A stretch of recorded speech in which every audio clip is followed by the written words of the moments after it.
Welcome to part one of our four-part series of cybersecurity information videos for IT service providers.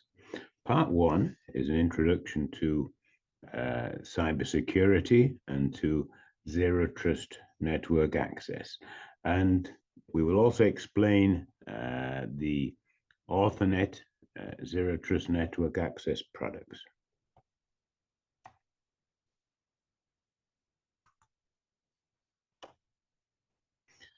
Now, the presentation explains how Authonet products can prevent password theft, phishing attacks, and attempted network intrusions. So first of all, an introduction to cybersecurity, and then we'll talk about zero trust. First of all, the methods that criminals use to attack networks. The list on the left is a shortened list. There are many different methods. Some of the popular methods are shown there: phishing attacks, password theft, brute force attacks. There are combinations such as phishing, which is a voice call plus a phishing message. There are many types of viruses and malware that the criminals use to attack businesses. And the criminals are looking to do one of three things, or maybe a combination. They're looking to steal information and sell that information. They're looking to blackmail the business by stealing information, then threatening to expose that publicly and demanding a payment. And extortion. The most common extortion method is ransomware, where the criminal will encrypt the data on the business data servers and then demand a ransom to provide the key to release the data. The three popular methods that criminals use, the external attack, which is a method of getting access to the network through the internet. And this is around 25% of all successful attacks. If the business has a firewall, it's most likely will block this type of attack. Next, we have a password theft attack. Now, password theft is responsible for around 10% of successful attacks. This is going to bypass the firewall. The firewall doesn't protect the business. There are also the phishing attack, which is a method whereby the criminal will install a virus on a computer inside the network and then have remote access to that computer. Now, this counts for about 65% of all successful attacks, so it's clearly a popular method. This method also bypasses the business firewall. The external attack or brute force attack can basically take one of three routes. One is a direct attack from the internet to the network router. And if the router can be hacked, then that will give the criminal access to the business network.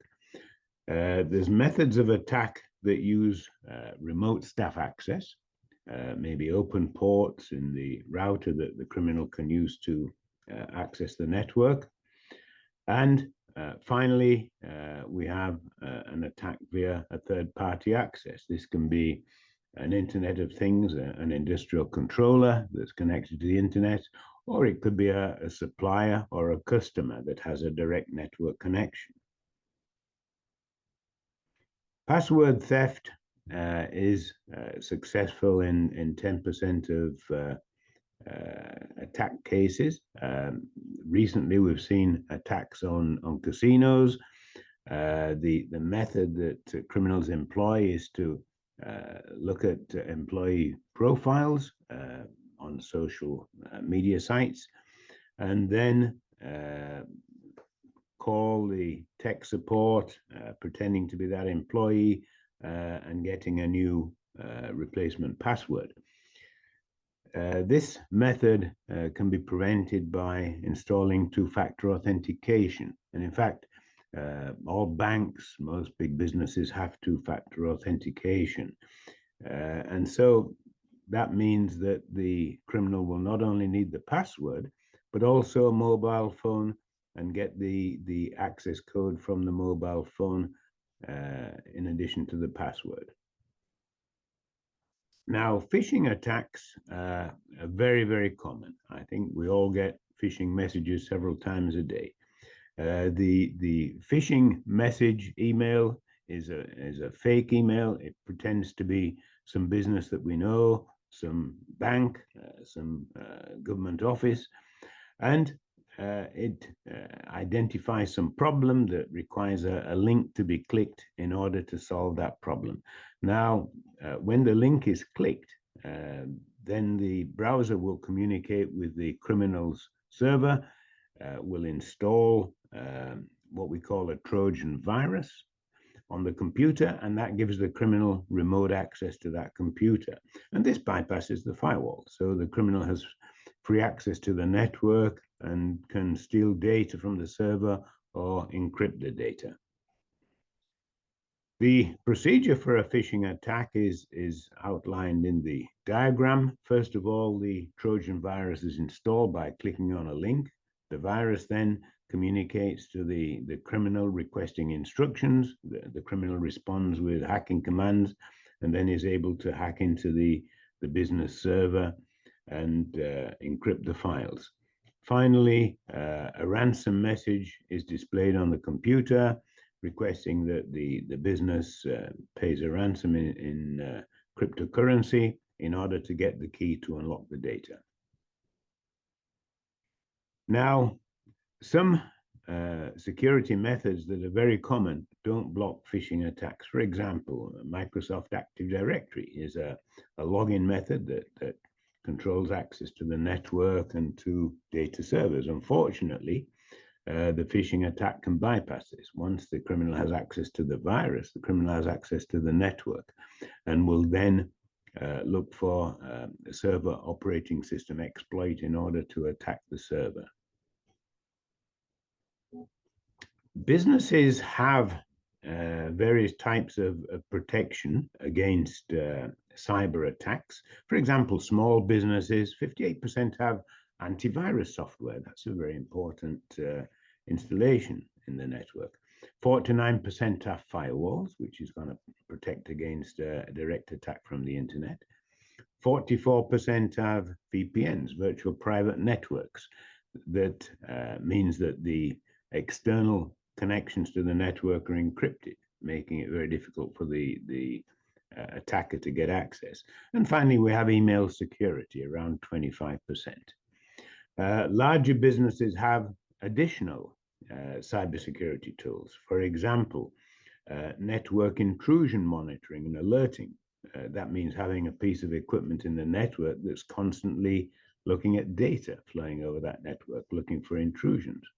We have network edge access control, which means that once a user is connected to the network, there are restrictions placed on what that user can access and what is not accessible.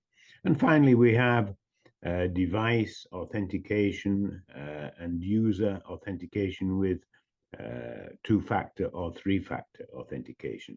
And these techniques are found in a technology called zero trust.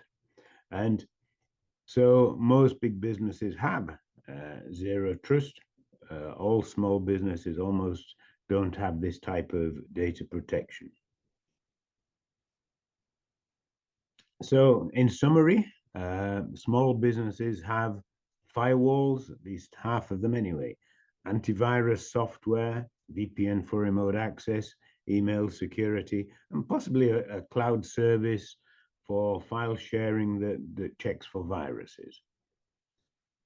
Zero trust is a technology that maybe some of you are not familiar with. And so I'll describe, first of all, what it means. Zero trust means that no user device, no user is trusted until that user has been authenticated and authorized to access the network. And so devices have to be authenticated, users have to be authenticated, and we would install two-factor or even three-factor authentication, which means a password plus a code from a mobile phone. Once that user has been authenticated, then there are restrictions placed on what can be accessed on that local area network, and also restrictions placed on what that user or device can access on the internet. And finally, we have continuous monitoring of network activity. And so we're looking for any type of unrecognized device, any type of unauthorized attempt to access the network. Zero Trust puts three layers of security around our network. The outer layer is the intrusion monitoring. We're looking at all data going in and out of that network, and we're looking for any attempt to fraudulently access that network. The next layer is authentication. This will be authentication of a device through some characteristic of that device, and also authentication of users through two-factor or three-factor authentication. Finally, we have the access control layer, which determines what can be accessed and what is prohibited from access. And this applies to the local area network and also to the internet service as well. Now, Zero Trust stops password theft simply by adding the two-factor authentication. If the criminal is able to steal a password, then that still does not give access to the network. The criminal also needs the mobile phone that can provide the code. And that mobile phone is in the hands of the person who is responsible for the password. And so this is an essential protection. All banks have this, large companies have this, most small businesses don't have this. The Zero Trust can also stop a phishing attack, and that is done by locking down access to the local network and locking down access to the internet. We do this in order to prevent the phishing link, when it's clicked, accessing the criminal server. And so we allow access only to those websites that the user needs to conduct the work that is being done. We also monitor with Zero Trust all traffic going in and out of the network. All user traffic, all device traffic goes through the Zero Trust gateway, and so we can verify each data packet to identify if that data packet is legitimate.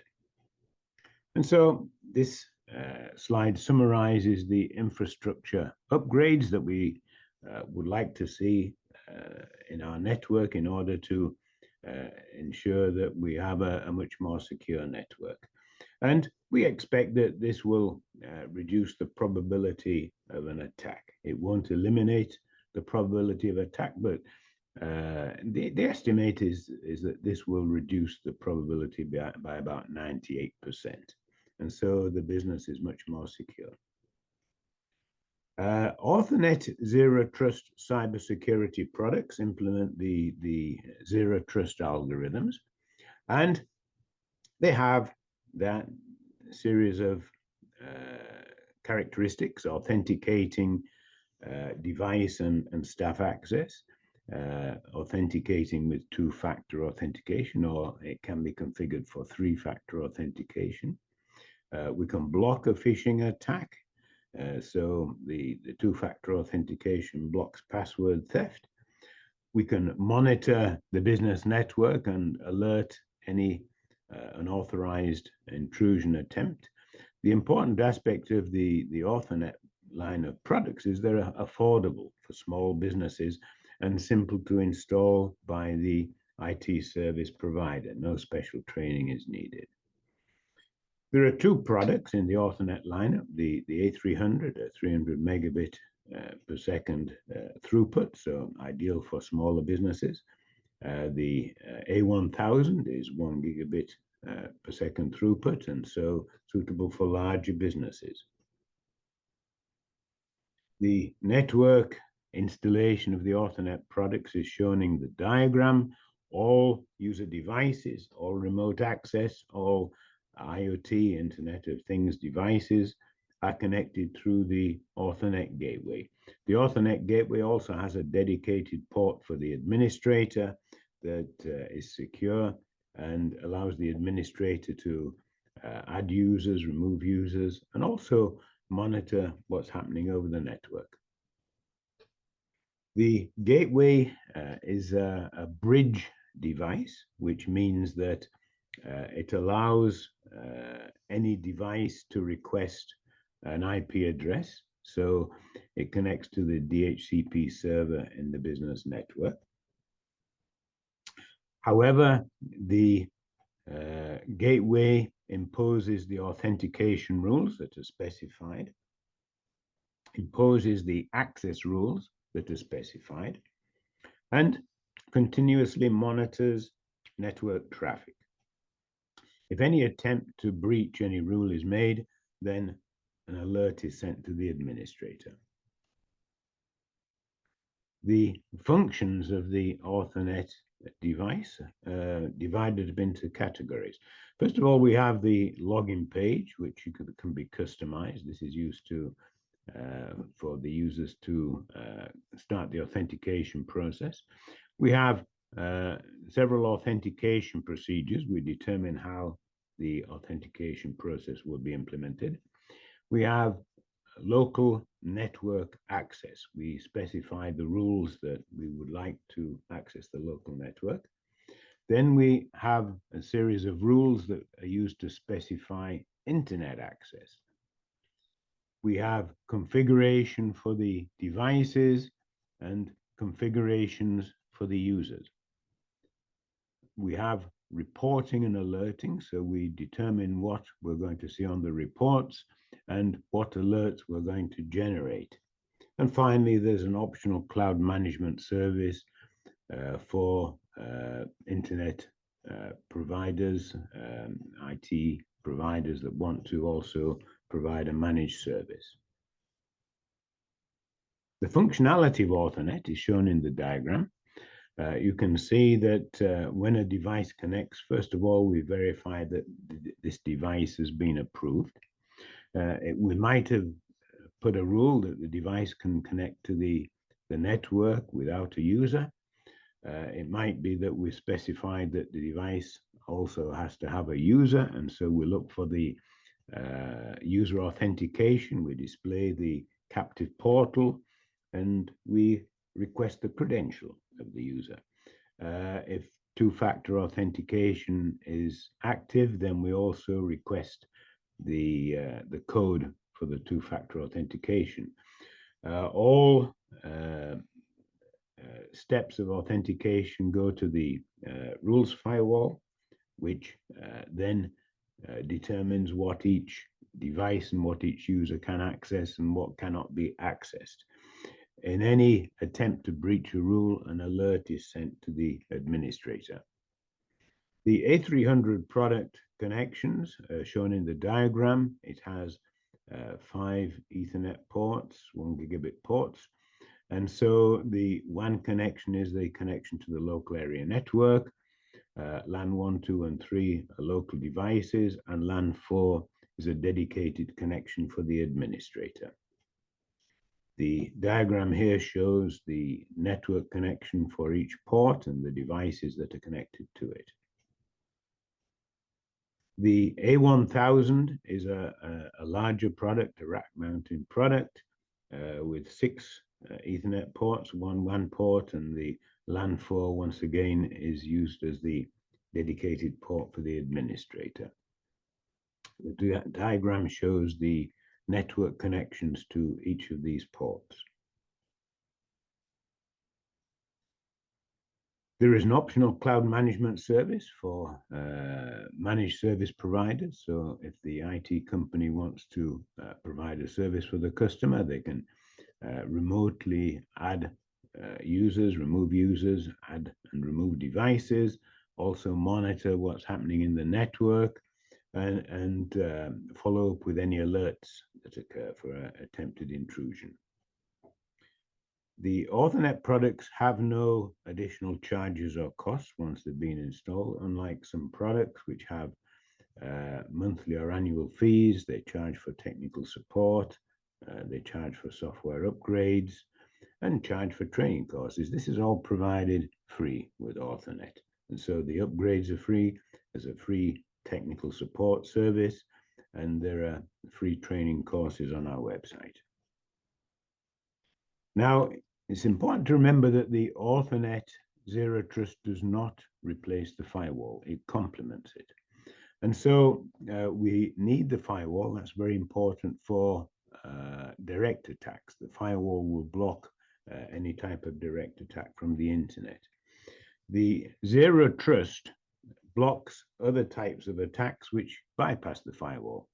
Password theft, for example, and phishing. Both bypass the firewall, and they're responsible for about 75% of successful attacks. Now, the reminder here is that the Authonet Zero Trust is designed for smaller businesses, very powerful, easy to install, and very economical with no other expenses. So with a firewall plus the Authonet Zero Trust, we have a pretty comprehensive protection against any type of cyber attack. There are 4 benefits for the business. One is that it reduces the cost of cybersecurity through being a very economical method of adding cybersecurity features with little cost. It's easy to install by an IT specialist. It does not require special training courses. The Authonet Zero Trust combines 3 essential cybersecurity features: stops password theft, stops phishing attacks, and monitors the access for any attempted intrusion and sends alerts to the supervisor. And finally, we have the optional cloud, which provides a tool for managed service providers who want to provide a service for their customers. We have further information here. We provide a manual that can be downloaded from the Authonet website. The link for the manual is shown. There are product data sheets, introductory videos for business owners, and also training videos for IT service providers. And finally, we have our free online support service. Here is some contact information. If you have questions about this presentation, then please contact us at the email address shown or via the support page on our website.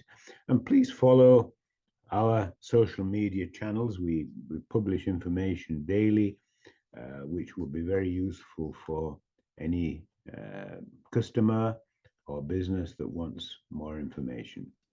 So thank you very much for watching, and please look out for part 2 of this series.